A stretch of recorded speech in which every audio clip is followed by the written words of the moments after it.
আমি কোথাও দেখছি না বিএনপি নেতাকর্মীদেরকে। এত বড় একটা দল, এত সমর্থক তাদের, কোথায় তারা? আমার খুব জানতে ইচ্ছে করছে। তারা কি গ্রুপিংয়ে ব্যস্ত? নিজেরা কামড়াকামড়িতে ব্যস্ত? কিসে ব্যস্ত তারা?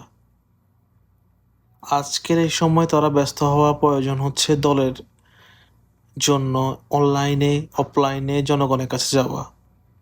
সামনে নির্বাচন, অথচ কেউ এমপি প্রার্থী হওয়ার জন্য, কেউ উপজেলা প্রার্থী, কেউ ইউনিয়ন প্রার্থী, স্ব স্ব দলের সভাপতি সেক্রেটারি হওয়ার জন্য দৌড়ে।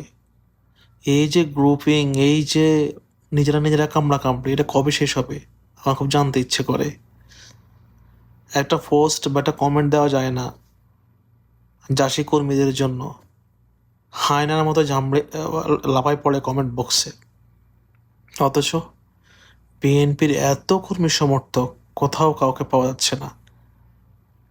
কেন জানি মনে হচ্ছে তারা নিজেদের দলের পক্ষে যদি লাইক কমেন্টস করে, মতামত করে, নিজেদের ক্ষতি হয়ে যাবে, এরকম একটা ভাব তারা নিয়ে চলছে। আমাকে একটু জানাবেন আপনারা কোথায় ভাইরা, বোনেরা, আপনারা কোথায়? কামড়া কামড়ি আর কতদিন চালাবেন? জানাবেন একটু।